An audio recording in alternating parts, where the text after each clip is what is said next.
The Majority Report with Sam Seder. It is Monday, February 19th, 2018. My name is Sam Seder. This is the 5-time award-winning Majority Report. We are broadcasting live steps from the industrially ravaged Gowanus Canal in the heartland of America, downtown Brooklyn, USA. Folks, I lied. I said we were broadcasting live. And that's because I forgot that we weren't. But I actually forgot in the future. It's weird. Because it's not now. It was then that I recorded this.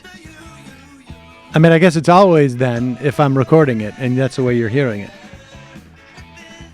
But ladies and gentlemen, we're not here to talk about the intricacies and the nuances of the time-space continuum. No, we're here to have a podcast. It's one of our famous... We've gone on vacation, but yet we still produce new content shows. Today on the program, The Doomsday Machine. Confessions of a Nuclear War Planner with Daniel Ellsberg. A real pleasure for me to sit down. Well, I didn't sit down with him. I mean, I was sitting down. But to speak to Ellsberg. Just an incredibly intelligent and a very kind man. I had the opportunity 10, 15 years ago of interviewing him while I was on Air America. In fact, he came into the studio with Janine and I, and we may have that for members in the second half of the show today. But he came in, I can't remember the interview, but I do remember going out for drinks with him afterwards, and he was doing magic tricks. He was like a hobbyist magician, and apparently that's making documents disappear. Making documents disappear, indeed. A fascinating interview with Ellsberg, who and few people know this. Not few people. I don't know. I don't know that I was fully aware of it. He was a nuclear war planner. That was one of his jobs, and he tells this story. He not only stole what we came to know as the Pentagon Papers, but he also stole a trove of documents about our nuclear war planning. But you will hear the story on why he was never able to release those, but what he was willing to do. And the assumption he had about the Pentagon Papers. He was a guy who thought he was going to jail.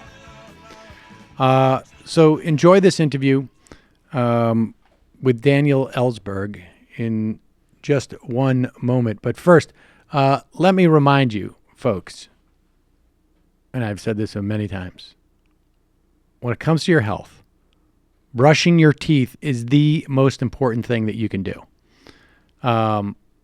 I don't know, maybe is it the most important thing to do? I mean, obviously you should do a lot of other things, but it's one of the most important things you can do on a daily basis. Let's put it that way. I'm a little bit obsessed with dental hygiene because I realized, like, oh my God, for a very small investment every day, I can save myself a ton of money down the road. And I probably could have saved myself a lot of grief in terms of dental work. So don't make the mistake I did. And here's the number one thing that really like fundamentally changed for me. I was determined to use an electric toothbrush. The only things that stopped me from using it was that it was bulky, that I would put it on our sink. We don't have a huge, I don't have a huge sink. I live in a relatively small apartment. We have one bathroom. We have 4 people using that bathroom. And it would always fall over. It was huge and it was massive. And Quip has combined dentistry and design to make a new electric toothbrush that packs just the right amount of vibrations, but here's the key, into a slimmer design. Also, it's at a fraction of the cost of a traditional electric toothbrush. With Quip, guiding pulses alert you when to switch sides, making brushing the right amount very easy. Comes with a mount you stick onto your mirror. It can also be used as a cover for when you travel. You can travel with this in the same way you travel with a normal toothbrush. It is about the size of a normal toothbrush. And with Quip's subscription plan, it refreshes your brush on a dentist-recommended schedule, which is every 3 months, for just $5, including free shipping. Quip is backed by a network of over 10,000 dental professionals. It was named Time Magazine's one of their inventions of the year. Find out for yourself why.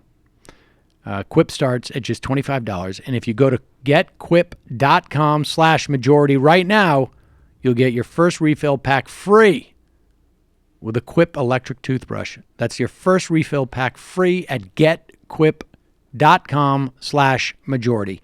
That's GetQuip, getquip.com/majority. All right, quick musical interlude, and when we come back, Daniel Ellsberg.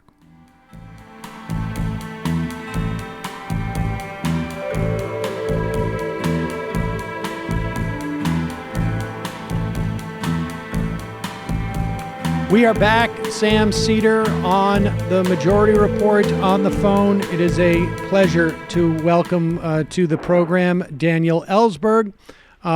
He, of course, is, I hope, well known to folks for releasing the Pentagon Papers, but he is also has just released a new book on the Doomsday Machine. Welcome to the program, Daniel. Very glad to be here. Thank you for having me. Okay, so the Doomsday Machine is Confessions of a Nuclear War Planner.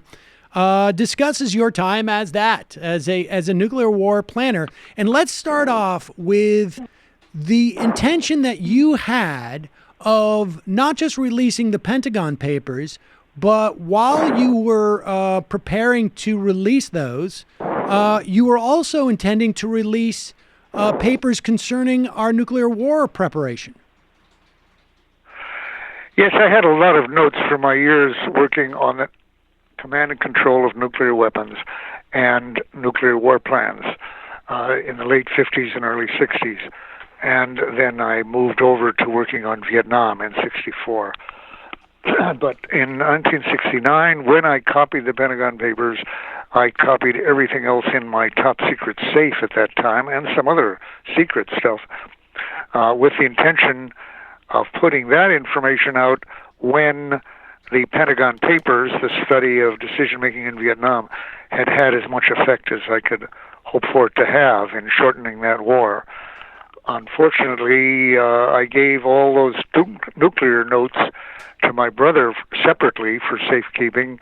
He put them in a trash heap and dump in Tarrytown, buried in a bluff, and a tropical storm, Doria, came across, scattered the contents of that dump all over the place, and he was never able to recover the box with the nuclear papers in them. So, to my very great disappointment, those were lost. And so, let me ask you this, and I want to obviously get into what were in those notes, but why write about it now, as opposed to, I mean, we're talking 40 some odd years that those papers, or your intention to release those papers. Well, as soon as the war ended, and I spent all my time really trying to help shorten the war, lobby against it, and do actions. My trial having ended in '73, and then the war went on for 2 more years. As soon as the war had ended, I really approached with a project my publisher at that time, in hopes of releasing at least the substance of all these documents, although I no longer had the documents.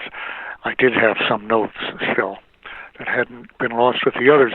And their feeling was that in '75, with the Vietnam War just over, there was zero interest in nuclear matters by the public, and they wouldn't publish it. I turned my activities entirely to trying to help build an anti-nuclear movement that would be comparable in scale and perhaps effect to the anti-war movement.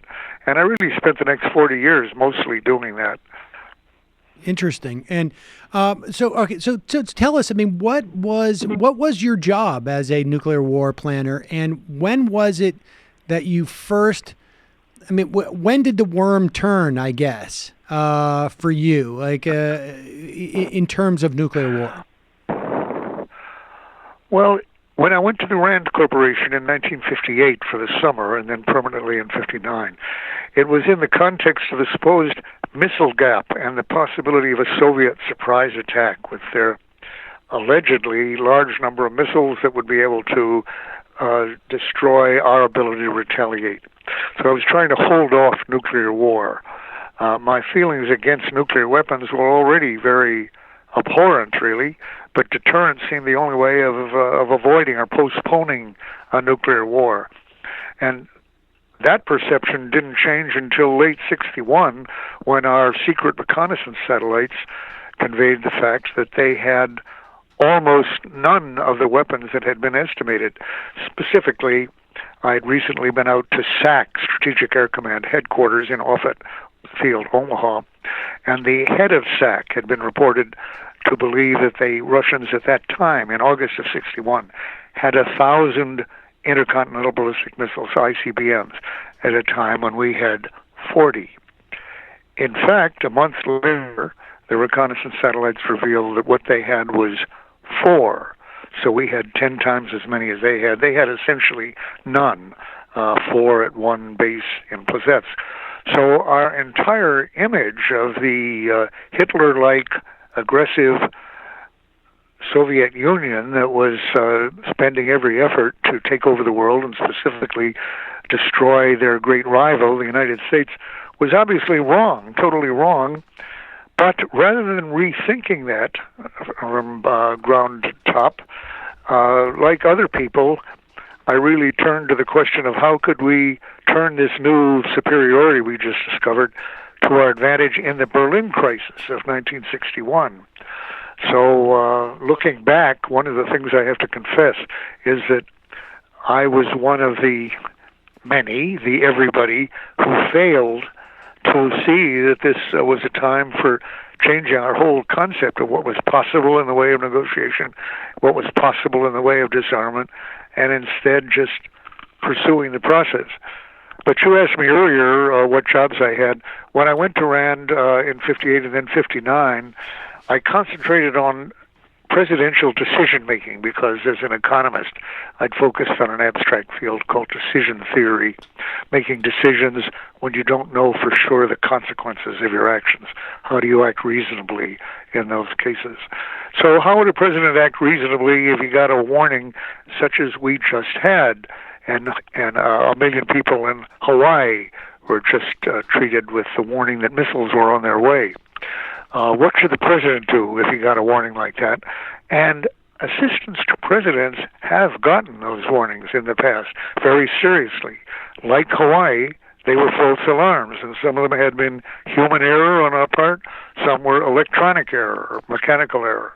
But there had been erroneous alarms before, some of which brought us very close to nuclear war, that is, to the end of the world. We've been very lucky that that trigger has not been pulled yet in all these years, even though it's being threatened once again by our present president. Anyway, I was looking at how to avoid that happening by mistake, as in those cases, and with my colleagues, how to assure that an execute order would go out appropriately if we were under attack. And in that context, I worked for the Commander-in-Chief Pacific, SINCPAC, Admiral Harry Felt, at that time. Went all over the Pacific to the various command posts, as I describe in my book, and discovered some very disconcerting things, such as the fact that the supposed two-man rule, where any dealing with nuclear weapons of sending out an alert message or a warning or an execute message had to be done by at least 2 different individuals, was always violated. In every command post, they had made arrangements where one person alone could do that. And another discovery, was even more startling, was that the president was not the only person authorized to send out launch nuclear weapons.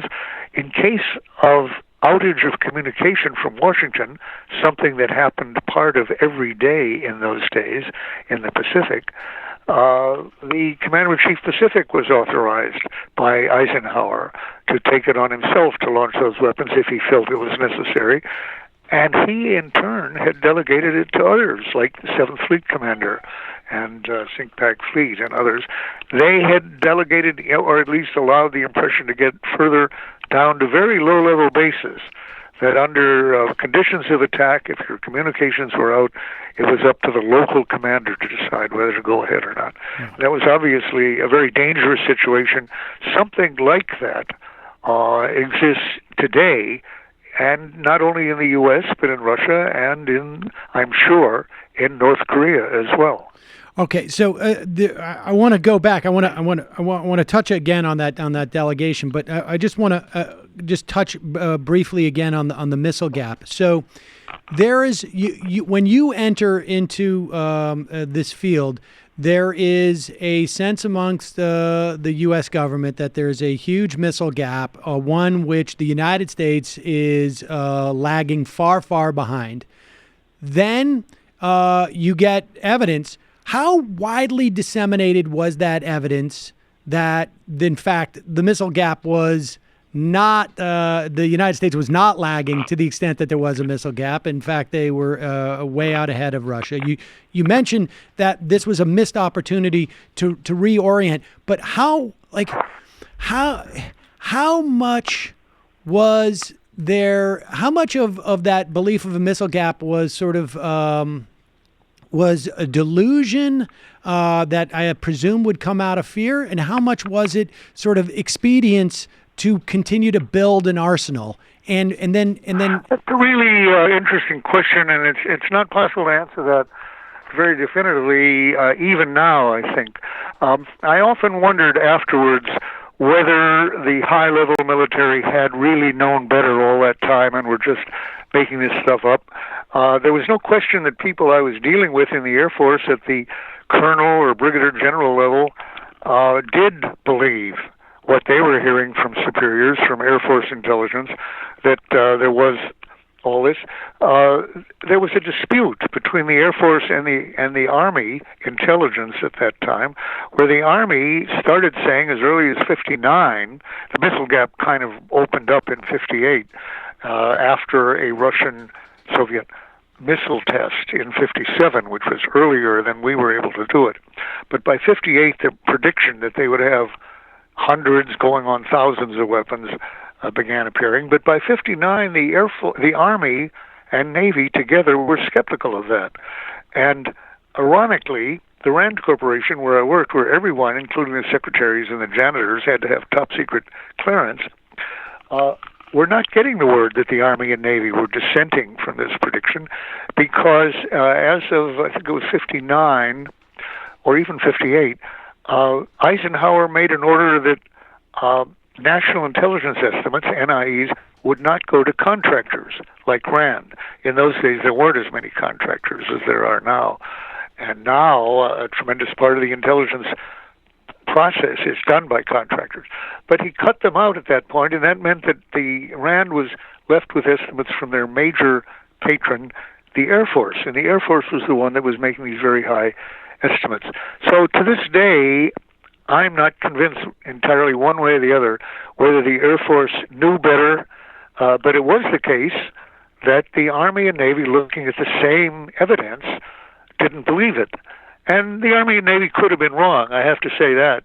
And I know that a lot of Air Force people did believe what they were saying, but I strongly suspect that there were others who knew better, and were just saying it in order to justify a large number of planes and bombers and missiles on our side. Right. I would imagine, I mean, there's at least, at the very least, there's an opportunity when you're talking about the Air Force that at the very least, when you're a hammer, everything looks like a nail. And the notion of needing bombers and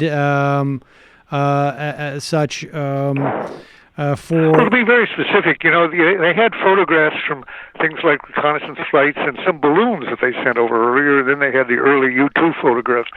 And the Air Force, it turned out in retrospect, had, perhaps sincerely, interpreted church steeples. Of course, there's not a whole lot of church steeples still operating in Soviet Union, as far as I know, but towers and church steeples and whatnot as missile sites, or buildings as hiding missile sites. Well, how sincere was that? It's hard to say. They certainly were motivated in that mistake because they wanted there to be a lot of Russian missiles to justify our having a lot of missiles. And conversely, I do know that Air Force colonels sincerely regarded Army and Navy intelligence people as being virtually treasonous because they thought they just don't want there to be a lot of Russian missiles because they don't want us to have a lot of missiles. So I know that they were enraged by the estimates by the Army and Navy that actually turned out to be correct. And I guess just from your own personal perspective, because I assume that at least has some gives some indication. I mean, I guess intuitively, I would imagine that, or maybe not, maybe, it's hard to put yourself in that situation, that if you felt that relief, right? I mean, if there was this fear that we're losing this missile gap, that's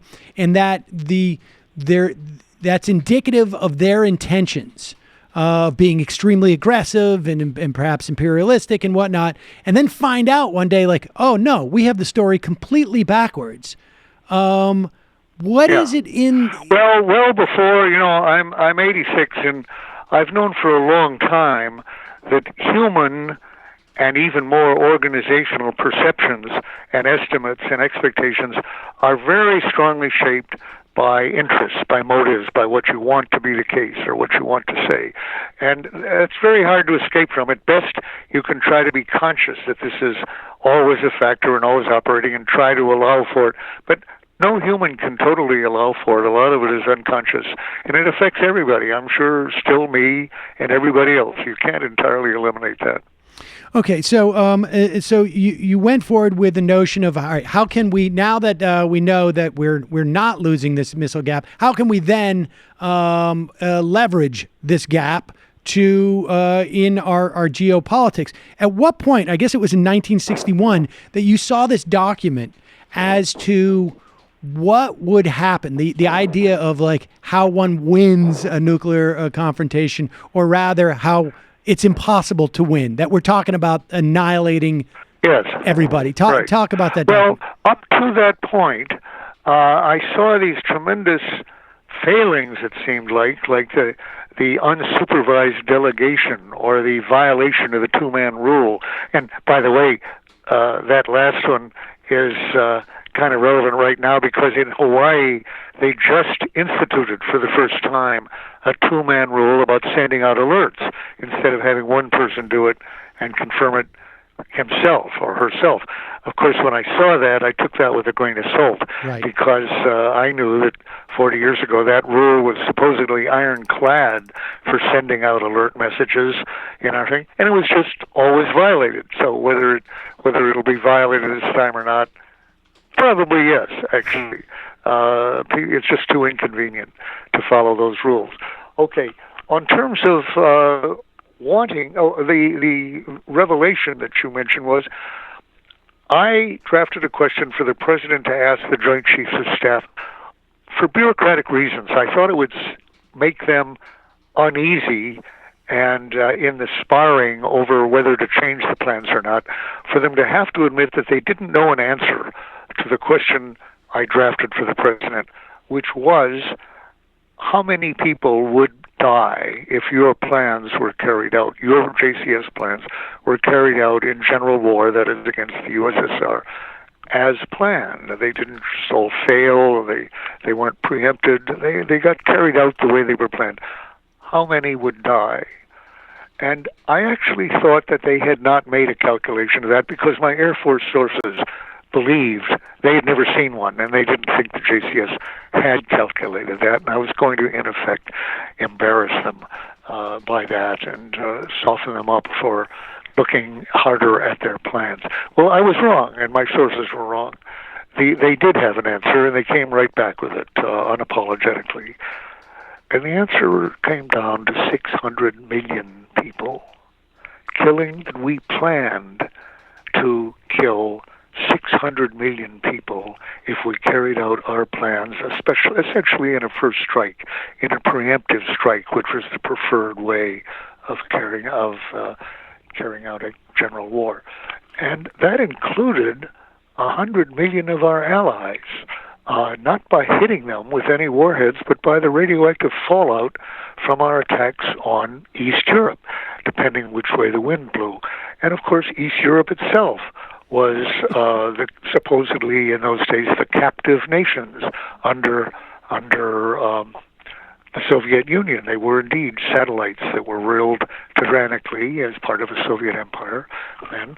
And we were going to kill 100 million of those people by our attacks and by fallout, along with some 300 million or more in the USSR and China. And no matter how the war started, and Eisenhower had ruled that any armed conflict with the Soviet Union at any level, wherever, Iran, Yugoslavia, Berlin, anywhere, would immediately lead to a all-out strike by the United States.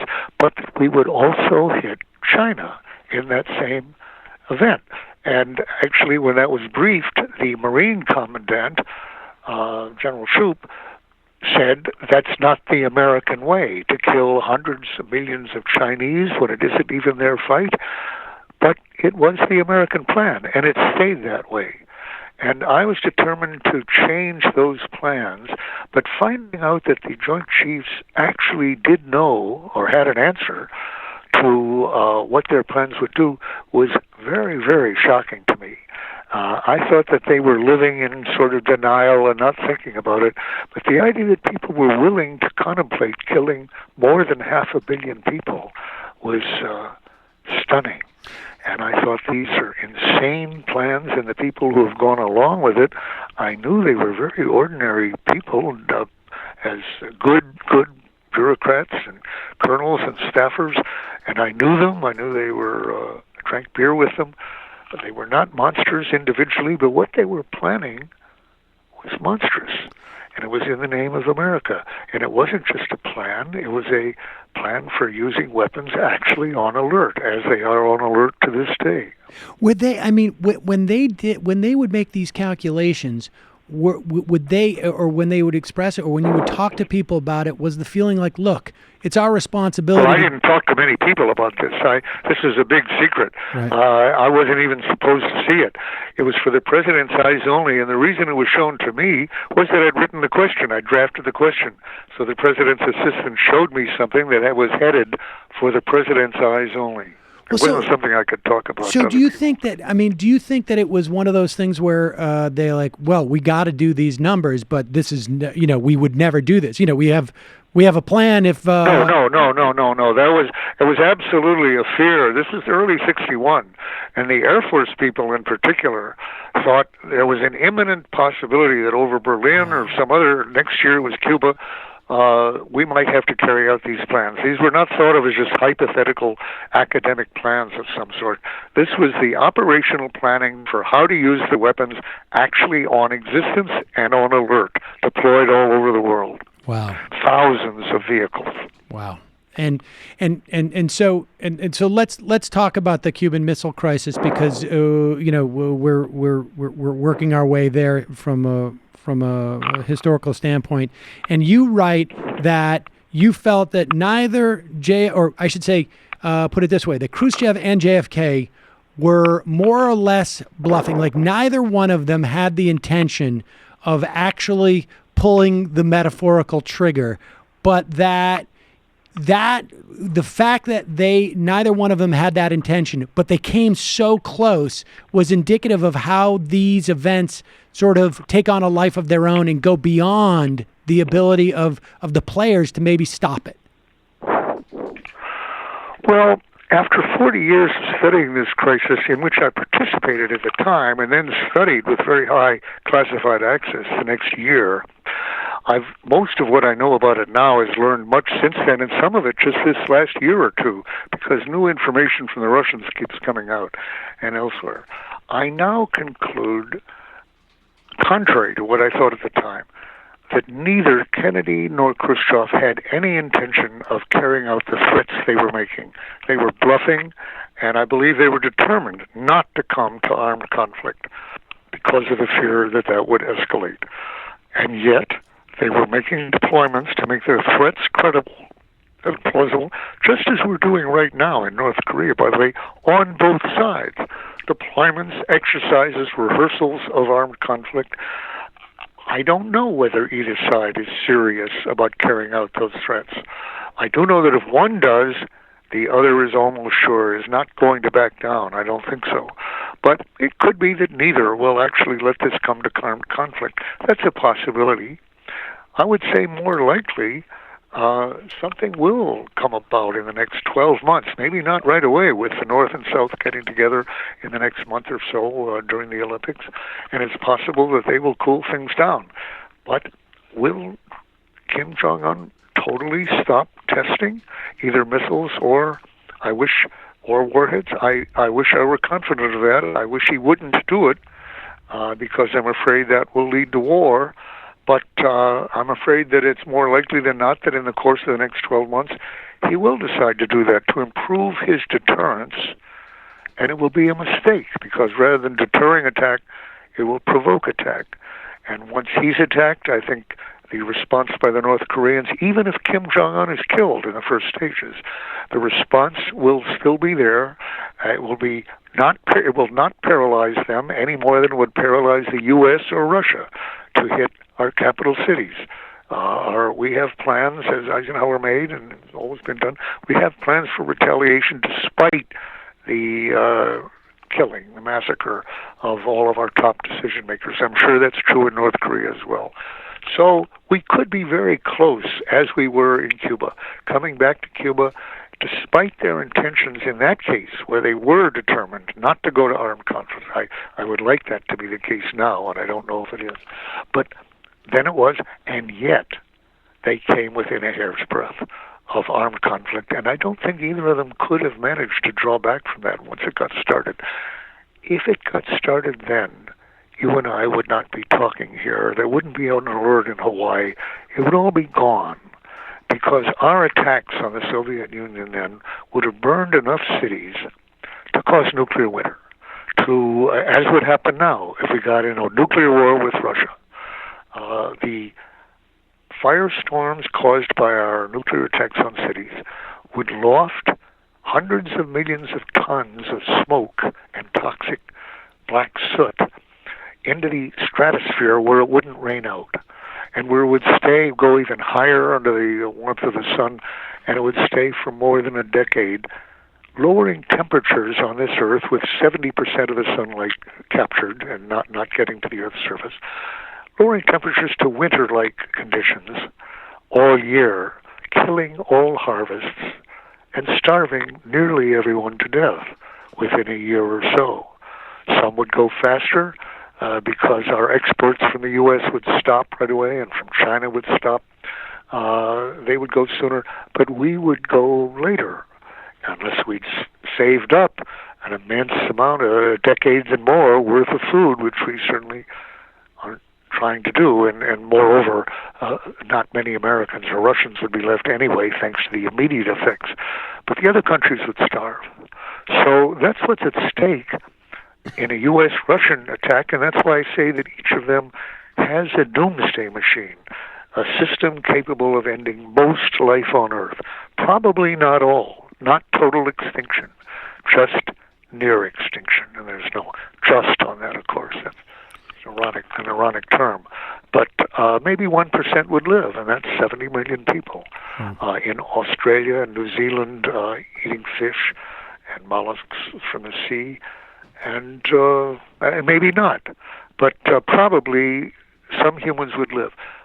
Most other large animals, larger than a squirrel or so, would suffer the fate they did when an asteroid blocked out sunlight with dust particles 67 million years ago, and the dinosaurs all died. We've all heard that the dinosaurs died after millions and millions of years of dominating the Earth. We haven't mostly heard that every animal larger than a raccoon or a squirrel died. Well, that's what happened now. We could do that now. It would be a man-made, you could say human-made, but pretty much man-made asteroid in its effect. And that's what we're maintaining in office. That's what Obama's scheduled to rebuild, and Putin is rebuilding, and Trump is building even larger and bigger and greater. This capacity, a greater doomsday machine than we've ever had.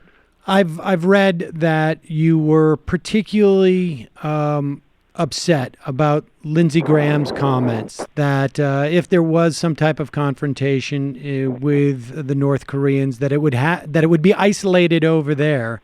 And it so happens that that's not a totally unfamiliar comment to me, because going 50 years back to 1961, it was already the case that in this war that we ourselves might launch, and preemptively, in the fear that the Russians were about to attack us, a mistaken belief, or the not mistaken belief that we were getting in an armed conflict over Berlin or somewhere, and that it was time for us to exercise our war plans. In those days, we were already writing off Western Europe as being over there. They really were hardly taken into calculations. It's hard to find a calculation of how many Western Europeans would die. That's why the diagram and the account that I give in the prologue to my book is actually still secret, essentially. It was top secret then. The government has never officially released what's in the diagram and the discussion I have in the first few pages of my book. I'm asserting that that was the estimate in 1961, and no one has ever published. People have said several hundred million would die, but no, when they retire, like Herb York and others. But nobody has actually purported to quote an actual document, which is what I do. And I should say, if Trump wanted to indict me for that, by the way, I think under current standards he could get me. Right. I don't think that's ever been declassified. Interesting. And we should say that the invasion and occupation of Iraq was, in many respects, a miscalculation by Saddam Hussein, that if he pretended he had those weapons of mass destruction, perhaps maybe the Bush administration wouldn't come. Pardon me, explain that to me a little bit. How was that a miscalculation by Saddam Hussein? Well, I can think of an answer to that, but what's your answer? Well, my sense is that he thought that would prevent an attack. And that was and I don't know if there was actually an ability to prevent an attack. You're talking about the U.S., aren't you? The U.S. was talking about hitting WMDs, which turned out not to exist any more than the Soviet ICBMs. Absolutely. It wasn't a mistake by Saddam. The mistake that Kim Jong-un thinks Saddam made was not having them. Yes, WMDs. Indeed. And certainly, the example of Gaddafi is support for that position. It's very much in Kim Jong-un's mind that Gaddafi and Saddam chose not to have WMDs, and they got attacked. Right. A problem currently is this. Kim Jong-un does have WMDs. Yes. And he may very well be on the verge of being attacked. So the idea that it's a thorough protection and deterrent is not very reliable, it looks at this moment.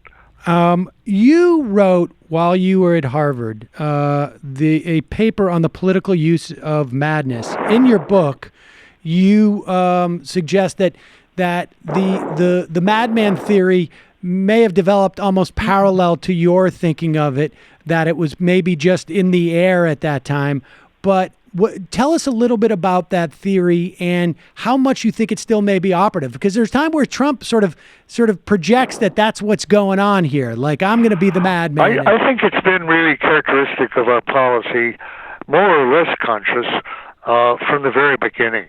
as early as Eisenhower, who definitely chose to be very ambiguous, he used that word even, in his press conference as to whether he would or would not use nuclear weapons. Dulles definitely relied on that. Don't make them sure. And sometimes he talked about the need to make people sure that you're going to retaliate. But other times he said, no, the important thing is their uncertainty.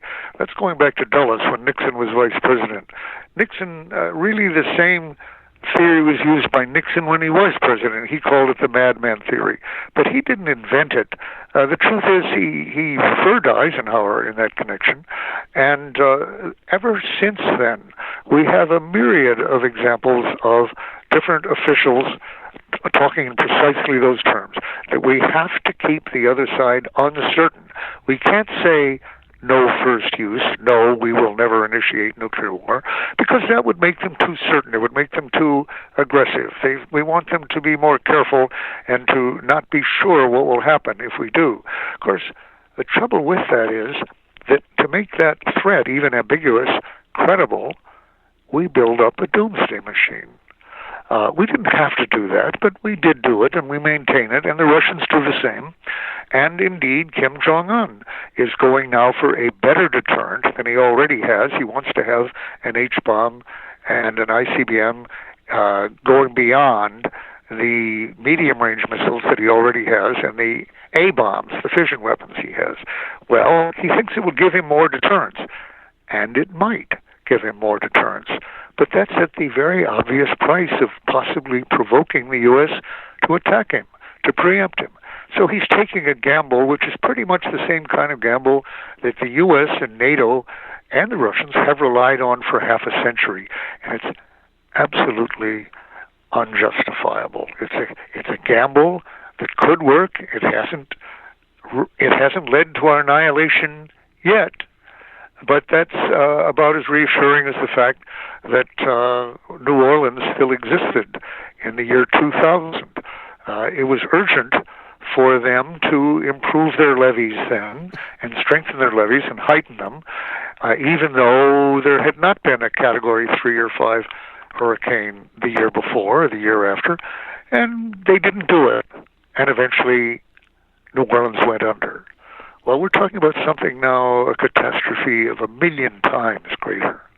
Is there, and you outlined some short-term proposals in your book. Do we need a sort of a cultural or a sort of a psychological change to be able to do this, to sort of like? You're asking good questions there. You're picking them out between the lines of what I'm saying there. I'm saying yes, we really need to change our attitudes and in a national sense, in the attitudes that have currency, that get people elected or that keep them from being unelected. There has to be a very massive change in this country. As great as the change that occurred in the USSR when the Berlin Wall came down, when Gorbachev led the way as a leader in giving up the idea of controlling East Europe, the Soviet Empire determining the regimes of those countries and changing them when they weren't in Moscow's interest. Well, Putin right now thinks that was the greatest mistake there ever was, practically, for Gorbachev to do that. I'm sure that Putin does not think about restoring the whole Warsaw Pact now, which nearly all of which is inside NATO at this point. But he is trying to establish that he's a great power again, which means that at least his own little empire next to the borders of the Soviet Union, and if not Poland, at least Eastern Ukraine and Georgia and so forth, they're under Russian influence, the way that we still think that Honduras or Panama is for us to decide how they run. We're not on the verge of invading Mexico, for example, and yet if Mexico went too far in a direction against U.S. interests, if we saw, would Mexico be quite free from American intervention? No, right. I don't think so. and Putin wants to have the same kind of influence on what he calls his near abroad. Okay, well, unless that changes back to what Gorbachev was talking about, back to a world in which we talk about cooperative security, not security at the cost of our neighbors or our rivals' security, but cooperative security, finding it in mutual decisions. For example, the security of the entire world and the human species would be enormously improved if the U.S. got rid of its lightning rods for attack, its intercontinental ballistic missiles, or Russia did, or better, both did. That would be good for the world and would be good for us. It would be worth billions of dollars to dismantle those weapons. They're dangerous. They make us all less safe, as people just experienced in Hawaii. What just happened in Hawaii in this false alarm was that 1 million people were made aware of being in a situation in which the whole world has been engulfed for the last half century without being aware of it, in a kind of sleepwalking. And that is of having our existence, their existence, contingent on somebody's behavior half the world away, on the absence of a human error, on the absence of an electronic error. We're living on that sufferance as a kind of hostage. Kennedy called it living under a sword of Damocles, the sword that was over a ruler's chair, suspended by a single hair. But Kennedy called for changing that situation, but he didn't. He made the hair thinner. He made the sword heavier by an enormous amount, actually. So did Reagan. So did Brezhnev, etc. That sword of Damocles is there to this day. And the Hawaiian people, 1 million of them, were just told that the hair had been cut. The sword was coming down. Fortunately, it was a false alarm. But the sword exists, and it threatens everybody on Earth. That shouldn't be the situation. It's intolerable. It's unjustifiable. It's immoral. It's scandalous. It's horrible. It's dangerous. What words can be used? And yet, it's persisting. And one reason it's persisting, by the way, is that keeping it in operation, you can't talk of a sword in operation exactly, but embellishing that sword is profitable on both sides. On the Russia, I can't quite put it in exactly the same terms as North Korea. That's in one of the few countries in the world left that's like the old Soviet Union. But in Russia, they have the same motives for building up these weapons that we do. Profit. Even votes. I don't know how much he relies on votes, but over here, our legislators depend on votes, campaign contributions. Our military depends on promotions and the size of the forces and the budget, and on getting very well-paying jobs in the military-industrial complex when they retire. And all these motives are enough to keep the sword of Damocles over our heads. In the event that we were to be able to evolve to the point as a body politic, to understand the idea that that there, at the end of the day, as it were, creating security by developing security by creating a sense of insecurity in other players in this in the world is not the way to go. But rather by saying... It's the way humanity has gone for so long. Indeed. And Gorbachev had a real insight there, helped by such people as Georgy Arbatov and other people, in what he called a new way of thinking. And it was indeed a new way of thinking. It was the kind, in a way, it exemplified what Einstein was calling for when he said in 1946, "The unleashed power of the atom has changed everything, save our modes of thinking. And thus we drift towards unparalleled catastrophe." Unfortunately, he didn't define for us just at that point what was it in our thinking that had to change? He did in the rest of his life say a lot about that. He was a pacifist, except in World War II, and he was the head of the War Resisters League, conscientious objectors, and so forth. And he said quite a bit about that. But on that occasion, the nuclear age, he didn't spell it out. Well, Gorbachev did spell it out quite well 40 years later. And he talked about the new way of thinking, which was, as I've said, cooperative security, where you improve the security of both yourself and others by improving their security as well, and not threatening them, not intimidating them. What Trump is saying now is what really every president has felt he or she had to say. It's been all he so far. Had to say to get elected and to stay elected. And that is, we've got to keep these other people on edge, uncertain, insecure, worried about what we may do. And we ignore the fact that that makes them indeed insecure, and they build up their weapons for deterrence in order to even the balance and make us less secure. And nowadays, with the socialist union over, both sides find that profitable. Right. Money is made, jobs are made by rebuilding the doomsday machine. That has to change. And how will it change? Well, I think if maybe Hawaii will help, maybe Trump will help. He's brought it home to us how dangerous this situation is. I mean, a lot of people are able to say, we don't like to live in a world where the entire existence of humanity depends on the whim of Donald Trump. But the next step is to say, and which human do you want to trust with the doomsday machine? There's never been a human who should be trusted with such a machine. Now, no president, not Abraham Lincoln, not George Washington, should not be given a doomsday machine and tempted to use it in his diplomatic relationships and to keep elected. Daniel Ellsberg, the book is The Doomsday Machine, Confessions of a Nuclear War Planner. Thank you so much for coming on. It really a genuine honor to speak to you. Well, thank you. Very good questions, and it's a pleasure. Thank you very much. Bye. Thank you. Bye-bye.